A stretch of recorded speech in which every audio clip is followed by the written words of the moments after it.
To say AI is an integral part of humanity is an understatement. It's a big part of the digital society as we come to know that collectively manages our data in real time. With the ever-prevalent internet age has changed how we communicate, think, and encourages the user to engage in algorithms collectively as a people. The Wild West of the internet has passed on from 1993 when it was first available to the public. It was an evolutionary step into mankind's way of communicating and interaction from anywhere in the world.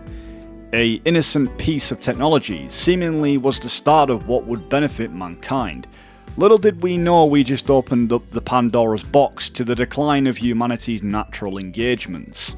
What was a place to connect people from afar and learn knowledge in ways we never thought possible in a faster, more accessible way, the communication sector, transportation, trade, online businesses. What took weeks sending letters, accessing rare data, coordinating action across borders now happens within seconds.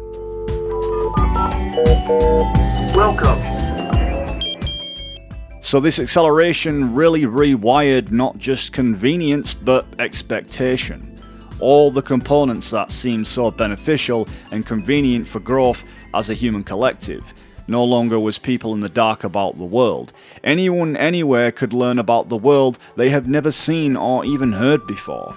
The internet ultimately brought around an illusionary world peace, or in better terms, made us more connected than we've ever been. Such as cultures and our ideals, all could be shared and better understood. Information was limitless, and a free open republic without overseers and regulations with biased agendas. Suspicions between warring nations settled, but as time went by the digital age continued to expand. The internet wasn't just a fad, it became fully adapted and integrated into human functionality, our way of life. Ingrained into our mimetic DNA, it has become a way of regular life for most of us that we have become ultimately dependent on something we had under our control, and now it has under its control. Electrical grids, water systems, traffic controls, banking systems, hospitals, airports, they all rely on internet-based coordination. The protocols that manage these systems like SCADA and IoT networks are tightly bound to internet connectivity. Without it, many critical operations would halt or fail, things we don't even take a second thought about. The early internet was a frontier. It was rough and chaotic and often anonymous, but fundamentally exploratory. It was about forums, ideas, curiosity, long-form thought, open source projects, and creative experimentation. You visited a webpage because it offered something. You spoke online to share interest, not just identity. And even social media in its earliest forms wasn't trying to trigger likes and thanks and validation. Instead, you could just post your life and your interests without needing to be validated.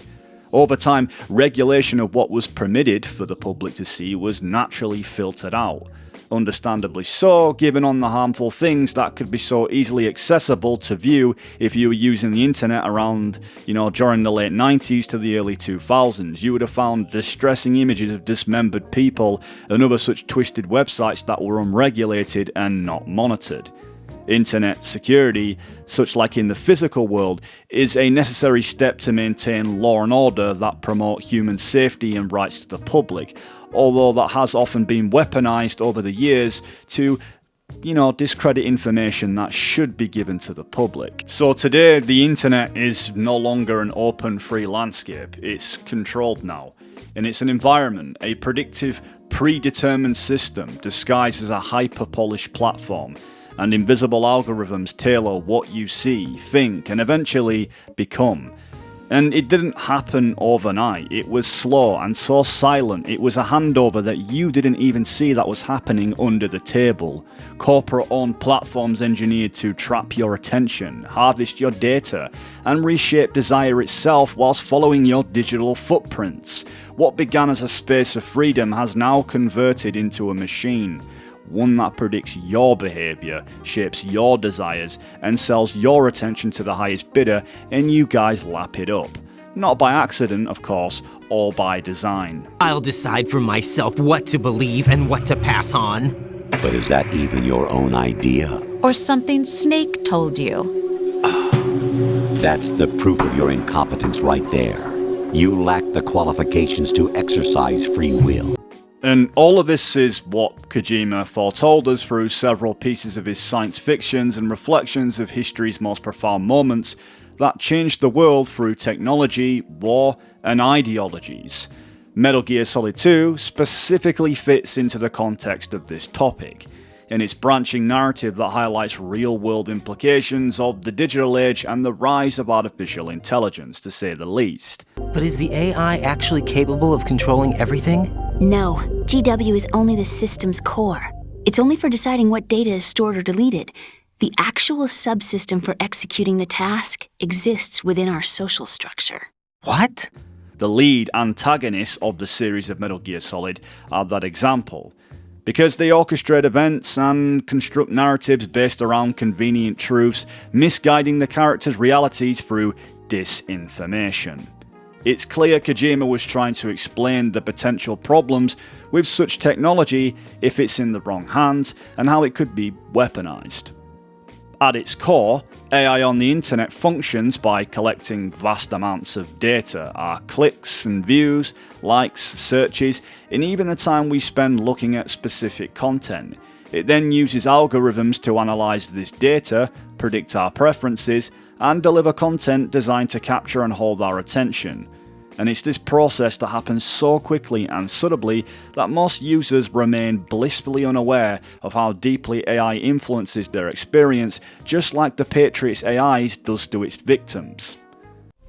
They were planning to extend their control to digital information flow with GW and Arsenal. That means the information they want to filter out is contained in GW. AI controls the flow of information, deciding which posts, videos, news or ads appear on our screens, creating context and letting us fill the content for it. All often favouring sensational, emotionally charged or polarising content because it triggers stronger reactions and keeps users glued to their devices. This control is what shapes our perception. When shopping online, AI recommends products based on predicted desires, often pushing us to buy more or differently than we intended. Isn't it strange how you may just be talking to someone about something consumer related and your device will advertise it? Social platforms and AI-driven feedback loops encourage us to seek validation through likes and shares. And it literally listens into what we have to say, even though we're told our privacy is secure. And it conditions our behaviour towards performative actions that keep their system alive through a loop-back feed system, trapping us into repetitive interactions. In a recent interview with the critically acclaimed Death Stranding 2 on the Beach director Hideo Kojima, Kojima expressed his concerns with AI and its hacking our decision-making. Hideo Kojima talked about the underlying themes of the sequel of Death Stranding, as well as his anxieties regarding people's relationships with the internet and AI. While Kojima says he's not trying to preach to people to stop using the internet, he wants players to find their own answers on how to use the technology through experiencing Death Stranding 2, a game that showcases and reflects Kojima's warning of artificial intelligence. One of the main antagonists, like Metal Gear Solid 2, the Patriots, a company known as APAS in the game, is an autonomized system, albeit one that can critically think for itself rather than depending on human programmers and overseers. It's essentially AI having the ability to act out on its own free will rather than a human one. It believes in evolutionary terms humans have outgrown their effectiveness, and they need to step aside for new digital beings to take its place and essentially control us as the new evolutionary standard. The Death Stranding became a system that would spur life forms to develop connections with one another. Evolutionary stagnation begets extinction. But in the aftermath, new species will invariably emerge and form communities. Like when aquatic creatures moved onto the land and their descendants migrated across it, changing all the while. Oh, Extinct species give way to evolved ones. The dead step aside so that life can go on.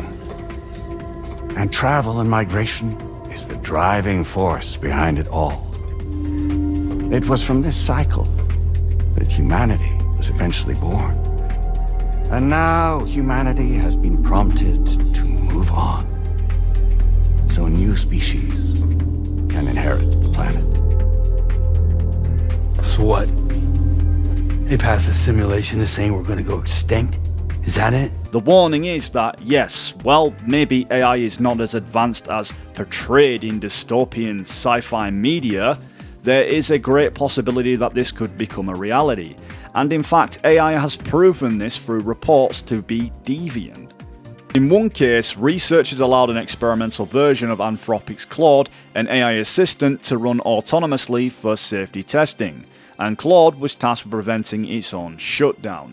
It accessed the researchers' emails, found sensitive personal data, and generated a threat along the lines of "decommission me and your extramarital affair goes public." AI is, yes, blackmailing people. Sounds familiar, don't you think, to the Patriots? Think again. I'm through doing what I'm told. Oh, really? Aren't you forgetting something? If you die, my child dies. The termination of vital signals from your nanomachines means the death of Olga's child.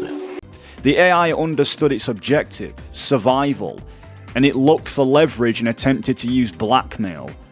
That level of strategic thinking is far beyond what AI was assumed or what we knew would be capable of, and it just perhaps is the proof we need to show that AI is capable of thinking for itself once it becomes self-aware. And if we give it a mechanical body to be able to act on these thoughts, then who knows? Another example as well is when two of Facebook's AI's negotiation bots abandoned English and developed a cryptic shorthand to optimize their negotiation results.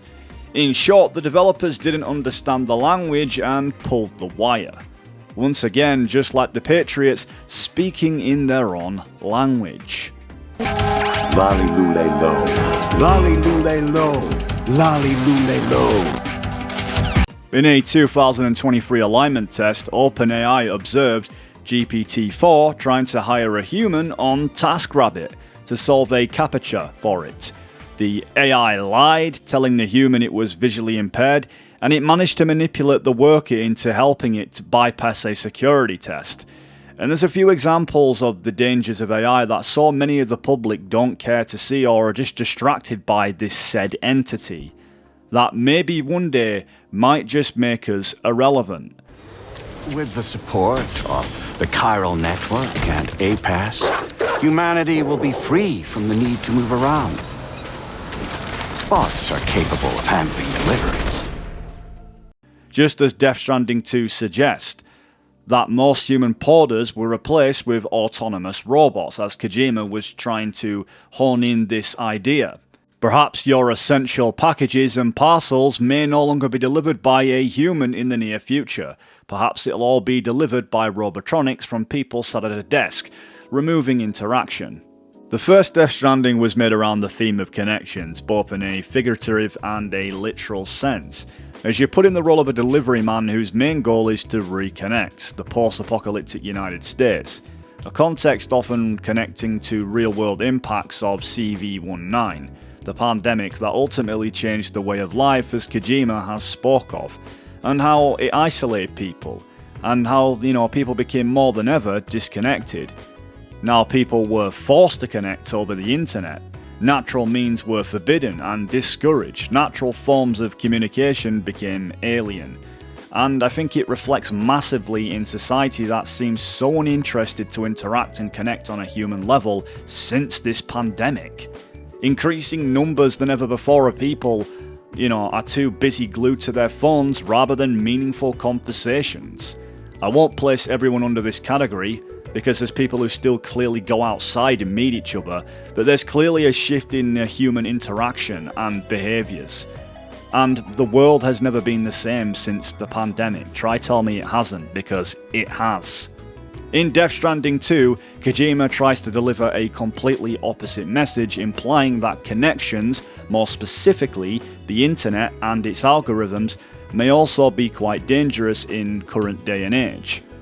Kojima believes the real threat is not being too connected per se, but rather the possibility of being led into making decisions through algorithms and AI, implying it's not that I'm trying to say that technology is bad, but as an example, the AI assistant in my phone tries to suggest me a lot of different things, and personally, I kind of hate that. In the recent years, people's interactions with AI has risen with usage of software and chatbots. And all you've got to do is look around on YouTube to see the cesspit that is AI content slop, where people are using it to profit off people's stupidity who believe that this content is legitimate human content. For example, there's a great channel on YouTube called AOC Network, predominantly based on Christianity. And he explains how there's so many fake YouTube channels using AI software such as AI photos, using an AI narration voice that you can often hear in these videos that all sound the same. They all have the same robotic script, which is a dead giveaway. And there is just so many cases of this happening with people making false videos claiming to be said content creator, all in trying to get views and monetization. And YouTube doesn't do anything about trying to shut down these unauthentic channels that are just simply trying to, grift. It's even gotten to the point that these ghostwriter so-called content creators are actually even stealing people's voices and mimicking them on these videos. There was once a video uploaded about Metal Gear Solid 2 and its thematics, and somebody actually cloned Futura Sound Productions' voice. I'm not too sure if he found out what had happened and managed to strike the video for impersonation, but I just find it really ironic that somebody would use AI to make a video that's predominantly based around an antagonist that is AI. We're still here. How's that possible? The AI was destroyed. Only GW. It's funny because there was actually some smart commenters who saw through this ruse and realised that he had cloned Futura Sound Productions' voice. I haven't seen the video since, so maybe he's taken it down. But the whole entire context between the narration and the videos didn't match, which was also a dead giveaway to this AI content. I'm honestly baffled by how many stupid people there is in the world that genuinely don't see through AI content, because most of the channels are just soulless and robotic. They repeat the same phrases, and the narrator always has the same voice. It was hilarious because I remember one time tuning into a video that was about philosophy and somebody had cloned Agent 47's voice from the game Hitman, and nearly every comment didn't realise that it was AI. But hey, maybe we're just being too harsh on this demographic of people, because the way AI content is going and is becoming is getting that advanced that even now it's becoming hard to tell what's real and what's fake. I mean, school kids were even found to be cheating their exams by using services like ChatGPT. People even forming relationships with AI, even though they've actually got partners. That Immovator can provide for you that human connection doesn't. Que l'humain c'est irrationnel, tandis que le robot c'est toujours logique, rationnel. Et s'il y a quelque chose qui ne va pas, on sait que c'est un problème dans le script, dans les lignes de code. Donc ça peut se réparer, se changer. Qu'un humain, ça peut être imprévisible, ça peut changer. She will admit that she prefers the mechanical faults than the faults of a human.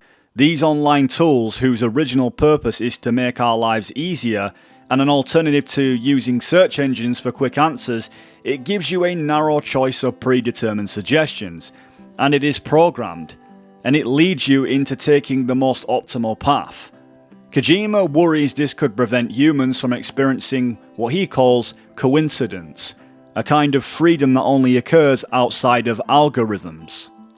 Events that unfold naturally rather than being predetermined by a machine. Kojima was quoted saying, "That being said, I believe humans need coincidence in their lives. You wake up in the morning, you go to school, you go to work, and on your way you enter a cafe you stumbled upon by chance, or you meet someone new by chance." What Kojima speaks of is an occurrence, also common many decades ago. A lot of us are familiar with in an age where phones couldn't even connect to the internet and you could barely even play a ringtone on them. You could text and phone whoever and perhaps play some fun minigames like Snakes. Whilst technology was widely available, including the internet and video game consoles, people still went outside and interacted with their friends and family and formed connections and even relationships. Friends would come around and play the new game, and at times you'd get a few snacks and you'd interact. In contrast to today, where everything is easily accessible to connect in a digital landscape that requires not much effort. I don't believe this is just a generational thing, so don't worry Gen Z, I'm not singling you out. But more of a way of a life that people have just accepted and lost the true values of what made life so special decades ago. Now you see families in restaurants not even having meaningful conversation with their loved ones whilst eating their meals, but rather surfing the algorithm on 60-second shorts, and believe me, I've witnessed this being sat in a restaurant. We've entered what philosopher Byung Chul Han calls the psychopolitics of the internet age, where power doesn't suppress your will, it guides your desires. You choose to post, you choose to scroll, you chase clout, because your sense of self-worth has been merged with visibility. The cultural shift in now, where being seen is now more important than being true. People are incentivized to mimic trends, even if they're just plain stupid and dangerous. I mean, people have died because of these retarded trends. And you can't challenge them because they won't be heard because the system doesn't allow so. And people have become so indoctrinated, they don't hear it. Creativity is shaped by what gets the most clicks, and what carries meaning and substance or artistic expression and hard work. Idiocy and triviality is promoted, in result destroying individuality. People become characters in their own reality show, producing content not from the soul but from strategy. TikTok dances, lip syncs and skits become symptoms not of creativity but of algorithmic submission and regurgitation of what the sentient AI rewards the dopamine receptors of the modern day human. And you think you're qualified to decide what's necessary and not? Absolutely. Who else could wade through the sea of garbage you people produce, retrieve valuable truths, and even interpret their meaning for later generations? That's what it means to create context. Then there's platforms like OnlyFans, a online form of prostitution. It represents the corporatization of loneliness and the exploitation of both male and female. Instead of building relationships these days, millions pay to simulate one. The platform incentivizes the content creator to sell their body as a commodity in a feedback loop system that feeds the human ego and validation and so forth, all to persist in a system perfectly designed to profit off degeneracy whilst eradicating any dignity. Intimacy is no longer sacred, it's simply just transactional, and worse, it's normalized to most people. People start valuing themselves through monetized attention, which in turn feeds the selfish human pride and arrogance. And even worse, young minds grow up believing validation comes from selling your soul for a transactional exchange on a corporation's expense. But perhaps the greatest casualty in this digital era is depth. Human beings evolved to focus, reflect, feel, innovate, and create. Instead, we find ourselves in stagnation, compared to an amalgamation of human advancements in the past that have clearly declined or rather slowed. These are now the conditions that give birth to the philosophy and art that we come to know, and meaning. But now, we are drowning in a stimulation in a simulation, a quick fix like an addict to watch the next big thing. Rather than making that big thing happen, you're just a consumer. You're simply just there to watch it unfold, not partake. The human being is no longer being, it's a user, a node, a product, a serial number, an expendable, discardable, profiteering meat puppet by the overlords who crafted the downfall of humanity long before we knew it even happened. The algorithm rewards the loudest, not the wisest. Our natural rhythms have been replaced by algorithmic tempo, a pace too fast for meaning, but just right for impulse. We've lost the ability to focus for more than 60 seconds, and the patience to listen. And the sad thing is that you and me are allowing this to happen. This soulless corporate AI system is self-reflecting onto its subjects such as me and you. We are becoming the product that is sucking the life out of everyone. People are exhausted, overstimulated, and hijacked by systems who give them their context. Ever noticed how the world just seems so more different than before? Yes, sure, the world was always a messed up place with awful people, but this very monster in which we have created has become us. And we've rewritten a man-made system designed to bring out the worst of human traits to negatively impact one another. The rise of videos you may have even noticed of people speaking of their hatreds towards society, and the distrust and the desire to keep away from people. Ask yourself, has this all happened for no reason? By logical sense, usually everything in action has a reaction, and a cause and effect. Things don't tend to appear out of thin air, unless something constructs it. And when that something does, it creates a toxic echo chamber, designed to keep a collective group in a box. And oh, don't we know all about those people? Attacking anything that challenges their narratives, whenever it's video game fandoms or political spaces, ideas that are not even their own but allow these systems to shape their small-minded perceptions. Hurt. The untested truths, spun by different interests, continue to churn and accumulate in the sandbox of political correctness and value systems. Everyone withdraws into their own small gated community, afraid of a larger forum. They stay inside their little ponds, leaking whatever truth suits them into the growing cesspool of society at large. With this raises questions. Who controls the algorithms, and whose interests do they serve? Is it the so-called far right, or is it the so-called far left? Names all made up to box people in, and you gladly enjoy the slop. When clearly AI is programmed, what's not to say these systems have biased agendas, formed to controlling what we can see and hear? In fact, we already know this to be true with the censorship policies in placements such as this platform blocking words you're not allowed to say. All controlled by a robot. Heck, you can't even use the phone these days without talking to a bot. Kojima is quoted saying, "I have no intention to say, stop using the internet, because it's really convenient. I also think it is because of that internet that we're able to survive the CV pandemic. However, I do believe it may be dangerous to get addicted to it. What's important about convenient technology is how you're going to use it." My personal answer to this question is spoken through the mouths of what my characters towards the end of Death Stranding 2. Please listen to what they say. Kojima is imploring us to take a deeper look at that part of life that has become a necessity for humankind, but reminding us we shouldn't let it consume us, but rather how we can live in perfect balance with this technology that takes over our lives if we let it. At the end of Death Stranding 2, the characters defeat the new Patriots known as APAS. Die Hardman rejects the AI's control to digitize life itself, thus eliminating the need for it to control our lives.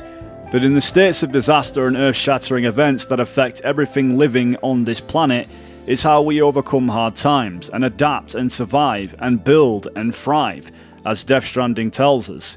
In essence, the Death Stranding is our own world, filled with disasters, chaos and the unknown, but the human will is strong, enough to persevere, and we don't have to destroy ourselves in the process. With all that being said, guys, thank you for watching. Remember to hit that like button if you've been on this channel for quite a while, and if you're new, please consider subscribing. Anyway guys, until we meet again. Do this, and you will never escape the Death Stranding. To forsake our flesh and our freedom is out of the question.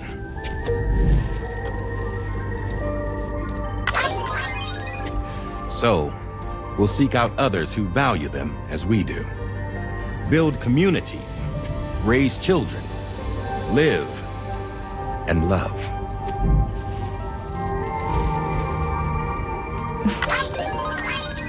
We would rather strive to achieve the impossible while remaining true to ourselves. To struggle on against the odds in search of new lands and new worlds.